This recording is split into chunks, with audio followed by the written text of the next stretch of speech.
السلام علیکم ورحمۃ اللہ وبرکاتہ۔ اس وقت میں آپ کے سامنے سورہ یاسین کی آیت نمبر 12 کا ترجمہ لے کر حاضر ہوں۔ سماعت فرمائیے۔ اعوذ باللہ من الشیطان الرجیم، بسم اللہ الرحمن الرحیم۔ ہم یقیناً ایک روز مردوں کو زندہ کرنے والے ہیں۔ جو کچھ افعال انہوں نے کیے ہیں وہ سب ہم لکھتے جا رہے ہیں، اور جو کچھ آثار انہوں نے اپنے پیچھے چھوڑے ہیں وہ بھی ہم ثبت کر رہے ہیں۔ ہر چیز کو ہم نے ایک کھلی کتاب میں درج کر رکھا ہے۔ صدق اللہ العظیم۔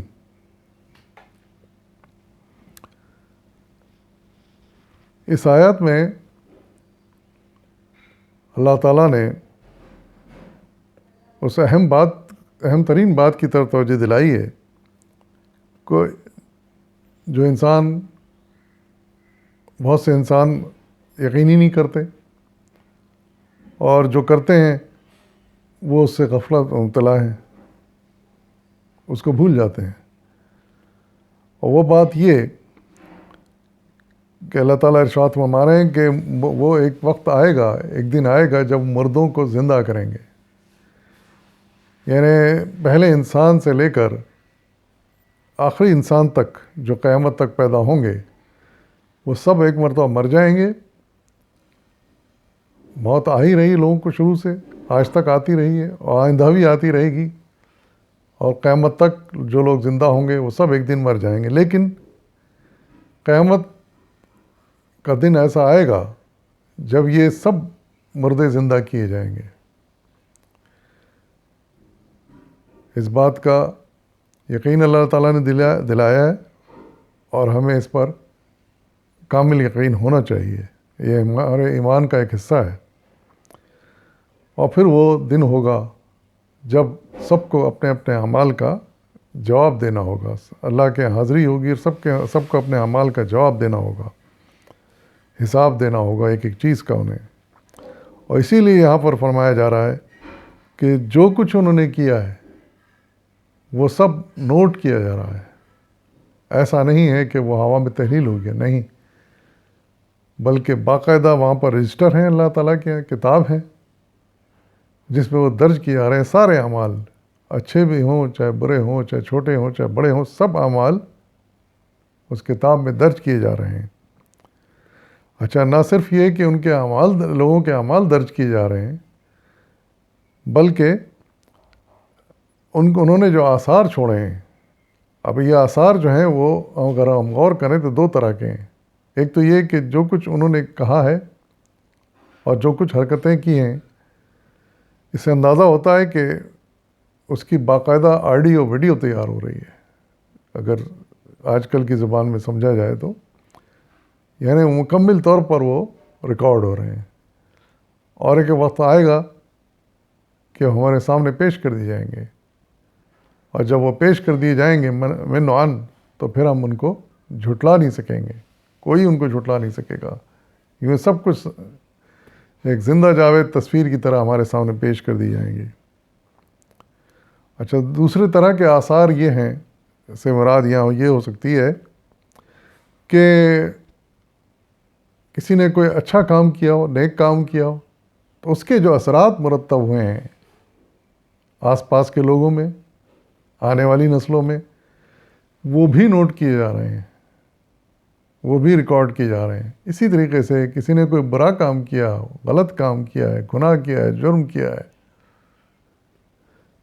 اس کے جو اثرات اس کے اپنے ماحول میں ہوئے ہیں اس وقت کے، وہ بھی نوٹ کیے جا رہے ہیں، اور پھر آنے والی بعد والی نسلوں میں جو اس کے اثرات پھیلے، اس کی وجہ سے بعد والی نسلیں تباہ ہوئیں، گمراہ ہوئیں، اس کا بھی باقاعدہ ایک ریکارڈ رکھا جا رہا ہے۔ یعنی یہ تمام اثرات، یہ تمام آفٹر ایفیکٹس جسے کہہ سکتے ہیں ہم، تو یہ سب باقاعدہ نوٹ کیے جا رہے ہیں، رجسٹر میں ہیں، اور ایک ایسی کتاب میں درج ہیں جو کھلی ہے، اور جب ہم جائیں گے تو ان کو چاہیں تو ہم پڑھ بھی سکتے ہیں، ان کو بلکہ دکھائی جائیں گی، وہ سارا ریکارڈ دکھایا جائے گا۔ اور یہ اس لیے اللہ تعالیٰ نے سارے اہتمام کیے ہیں، جیسا کہ پہلی کی آیتوں میں آیا ہے کہ ایک تو یہ طریقہ ہوگا جرم کو ثابت کرنے کا. آپ جانتے ہیں کہ ایک سے ایک شاطر مجرم، شاطر گناہگار، فسادی دنیا میں موجود ہیں، آتے رہے ہیں اور آئیں گے، جو سارے جرم کر کے کہتے ہیں میں نے تو کچھ بھی نہیں کیا، میں تو بالکل جانتا ہی نہیں کیا ہوا. تو ایسے لوگوں کو قائل کرنے کے لیے اللہ تعالیٰ نے بڑے اچھے بندوبست کر رکھے ہیں. پہلا تو بندوبست یہ جیسا ارشاد فرمایا کہ یہاں پر اس آیت میں کہ ان کا باقاعدہ ریکارڈ رکھا جا رہا ہے، کتاب لکھی جا رہی ہے، ان کے اثرات کو محفوظ کیا جا رہا ہے، ان کے ایموشنز کو ریکارڈ کیا جا رہا ہے. اور پھر دوسرا ثبوت اور دلیل جو اس وقت سامنے پیش کی جائے گی، اور وہ یہ ہوگی کہ ان کے اپنے زبان، ان نالائق لوگوں کی اپنی زبان خود اس بات کی گواہی دے گی. ان کے قابو میں نہیں ہوگی زبان، اس وقت زبان سچ بولے گی. جسم کے دوسرے اعضاء اس کی گواہی دیں گے. یہ آیت بھی آ چکی ہے، یہ آیت بھی آ چکی کہ انسان کی کھال تک اس کی گواہی دے گی. اب اندازہ لگائیے کہ جب سرتاپا انسان خود اپنے خلاف گواہی بن جائے گا تو پھر اس جرم سے کیسے انکار کوئی کر سکے گا. ایک ایک چیز یہ سب چیزیں بتلا دیں گی، یہ ہاں اس نے یہ کیا، یہ کیا، مجھ کو اس طرح استعمال کیا، مجھ کو اس طرح استعمال کیا. تو پھر کوئی گنجائش نہیں رہے گی کہ انکار سکے. اس وقت ایسے مجرموں کو پتہ چلے گا کہ کتنی بڑی قادر مطلق ہستی تھی جس سے انہوں نے ٹکر لی اور جس کو دھوکہ دینے کی کوشش کی. تو یہ آیتیں بڑی سبق آموز ہیں ان لوگوں کے لیے جو ہٹ درمی سے کام لیتے ہیں اور جو ان باتوں کو نہیں سمجھتے. انہیں ہوش میں آ جانا چاہیے اور یہ سمجھنا چاہیے کہ وہ بچ نہیں پائیں گے.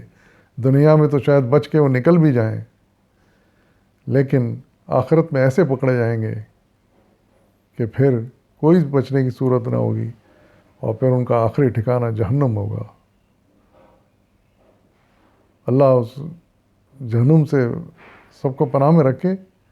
لیکن یہ مجرموں کا یہ حال ہونے والا ہے، اور اس جہنم میں پھر عذاب ایسا کہ جو ختم ہونے کا نام نہیں لے گا، جس میں موت بھی نہیں آئے گی. یوں کہ موت ایک مرتبہ آنی تھی وہ آ چکی، زندگی ایک مرتبہ ملنی تھی مل چکی.